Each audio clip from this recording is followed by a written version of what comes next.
வணக்கம் நண்பர்களே, எல்லாரும் எப்படி இருக்கீங்க? நல்லா இருக்கீங்களா? இதுவரை நீங்கள் நம்ம பொங்கல் பானை குக்கிங் யூடியூப் சேனலை நீங்கள் சப்ஸ்கிரைப் பண்ணாமல் இருந்தீங்கன்னா நம்ம சேனலை போய் சப்ஸ்கிரைப் பண்ணுங்கள், விசிட் பண்ணுங்கள். நம்ம ப்ளேலிஸ்ட்டில் வந்து நிறைய வீடியோ போட்டிருக்கோம், அதையும் விசிட் பண்ணி பாருங்கள். அண்டு நீங்கள் கமெண்ட் பண்ணுங்கள் நம்ம வீடியோ எப்படி இருக்குது அப்படின்ட்டு. நம்ம பொங்கல் பானை குக்கிங் யூடியூப் சேனலை நீங்கள் ஃபேஸ்புக்கில், ட்விட்டரில், டிக்டாக்ல, ஷேரிட்டில், ஹலோவில் நீங்கள் ஃபாலோ பண்ணலாம். உடனுக்குடைய உங்களுக்கு அப்டேட் கிடைக்கும். நம்ம எந்த வீடியோ அப்லோடு பண்ணாலும் நாம் அதில் ஃபஸ்ட்டில் ஷேர் பண்ணுவோம் நண்பர்களே. இன்றைக்கி நாம் எப்படி அருமையான கேழ்வரகு புட்டு, அது தேங்காய் போட்டு எப்படி அருமையாக நம்ம செஞ்சு சாப்பிட போகிறோம் அப்படின்றதான் நம்ம பார்க்க போகிறோம் நண்பர்களே. பாருங்கள், இது எங்கள் நிலத்தில் நாங்கள் உழுது வச்சுருக்கிறோம். உளுந்து போடுறதுக்காக அடுத்து நாங்கள் உளுந்து விரைக்க போகிறோம் நண்பர்களே. பாருங்கள், நம்ம கேழ்வரகு புட்டு செய்கிறதுக்கு தேவையான மூலப்பொருள் பார்த்துலாம் நண்பர்களே. கேழ்வரகு மாவு நண்பர்களே, அதுக்கப்புறம் நமக்கு தேங்காய், நல்லா முத்தின தேங்காய், சர்க்கரை, நெய், உப்பு, சிறிதளவு தண்ணீர் நண்பர்களே. இதுதான் நமக்கு தேவையான மூலப்பொருள்கள். பாருங்கள், நான் கேழ்வரகு எடுத்து வச்சுருக்கிறேன். 3 கப்பு கேழ்வரகு மாவு எடுத்து வச்சுருக்கிறேன். அதுக்கப்புறம் அதில் சிறிதளவு கொஞ்சமான அளவு உப்பு சேர்த்துங்க நண்பர்களே. உப்பு சேர்த்துட்டு இதுக்கு நம்ம ரொம்ப தண்ணி ஊற்றக்கூடாது. சிறிதளவு நல்லா தெளிக்கணும். மேலே தெளிச்சுட்டு அதுக்கப்புறம் நம்ம கையை போட்டு நல்லா பிசைஞ்சு வச்சுங்க நண்பர்களே. பாருங்கள்,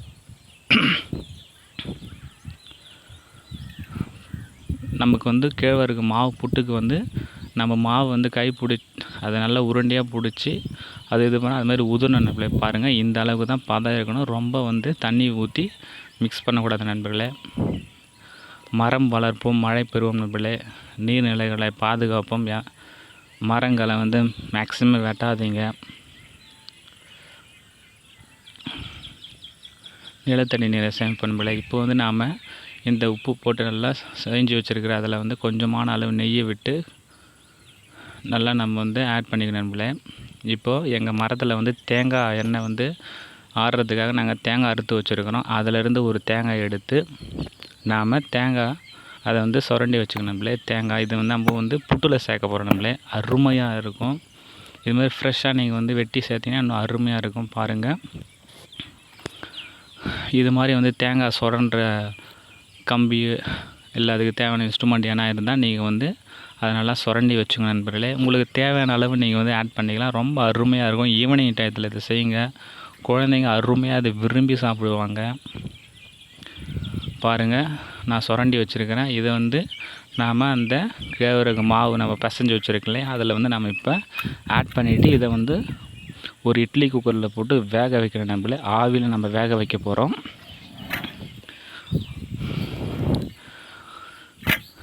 ஒரு இட்லி பாத்திரத்தில் கொஞ்சமான அளவு நம்ம இட்லி எப்படி செய்வோமோ அதே போல் தான் நம்மளே கொஞ்சமான அளவு இட்லி பாத்திரத்தில் தண்ணி எடுத்துக்கணும். அதுக்கு மேலே ஒரு துணி போட்டு நம்ம இதை பேஞ்சு இந்த மாவு ரெடி பண்ணி வச்சுருக்கலாம். இதை நாம் அதில் போட்டு வேக வைக்க போகிறோம். நம்மளை இதுக்கு நீங்கள் செய்கிறதுக்கு இட்லி பாத்திரத்தில் தண்ணி ஊற்றி நல்லா கொதிக்க வச்சுருக்கணும்ல. அதுக்கப்புறம் நீங்கள் வச்சிங்கன்னா உங்களுக்கு அருமையாக இருக்குது நம்மளே. முதல்லே போட்டுறாதீங்க.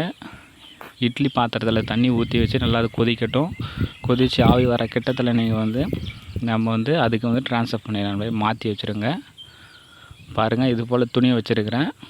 ஒரு 10 மினிட்ஸ் முன்னாடியே நான் இட்லி பாத்திரத்தில் தண்ணி ஊற்றி வச்சுருக்கிறேன். நம்மளே அது சூடான அப்புறம் நம்ம இப்போ இதை ரெடி பண்ணதை மேலே இது மாதிரி தூவி விட வேண்டியதான் நண்பர்களே. பாருங்கள், இதுவரை நீங்கள் நம்ம பொங்கல் பானை குக்கிங் யூடியூப் சேனலை சப்ஸ்கிரைப் பண்ணாமல் சப்ஸ்கிரைப் பண்ணுங்களே. கண்டினியூஸாக நம்ம வீடியோவை பாருங்கள். அண்ட் யூடியூப்பில் நீங்கள் கமெண்ட் பண்ணுங்கள். பாருங்கள், நல்லா இப்போ வெந்துட்டுருக்குது. இது மாதிரி நீங்கள் வெந்த உடனே அந்த துணியில் ஒட்டக்கூடாது நம்மளே. அது மாதிரி இருந்தால் தான் கரெக்டான ஒரு பதம். அந்த துணி நம்ம வச்சோம்னா அதில் ஒட்டக்கூடாது. பாருங்கள், இப்போ இதில் நாம் இன்னும் கொஞ்சமான அளவு தேங்காய் ஆட் பண்ணுற நண்பர்களே. பாருங்கள்,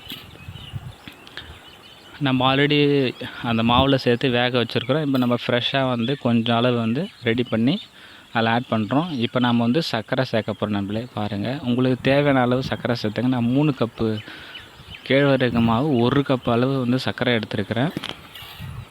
நீங்கள் இனிப்பு வந்து வேணும்னா நீங்கள் இனிப்பு வந்து இது சர்க்கரை சேர்த்துக்கலாம், இல்லை வந்து வெல்லம் எடுத்துக்கலாம். அப்படி இல்லைன்னா நீங்கள் வந்து பனை வெல்லம் எடுத்துக்கலாம். நண்பர்களே, உங்களுக்கு தேவையானது வந்து எது உங்களுக்கு டேஸ்ட் விருப்பமாக இருக்கோ அதை நீங்கள் எடுத்து செஞ்சு பாருங்கள் நண்பர்களே. பாருங்கள், ரொம்ப சத்துள்ள ஒரு தேங்காய் புட்டு எப்படி செய்யலான்றதை நம்ம பார்க்கலாம். பாருங்கள் எங்கள் வீட்டில் செஞ்சு வச்சேன், கொஞ்ச நேரத்தில் வந்து காலி ஆகிடுச்சு நண்பர்களே. நீங்களும் இது போல் செஞ்சு பார்த்து சாப்பிடுங்க நண்பர்களே. ஆரோக்கியமான உணவை சாப்பிடுங்க, அருமையாக வாழுங்க நண்பர்களே. நம்ம பொங்கல் பானை குக்கிங் யூடியூப் சேனலை வந்து சப்ஸ்கிரைப் பண்ணுங்கள், ஃபாலோ பண்ணுங்கள். உடலுக்கு ஆரோக்கியம் தரக்கூடிய உணவை வந்து சாப்பிடுங்க நண்பர்களே. வணக்கம்.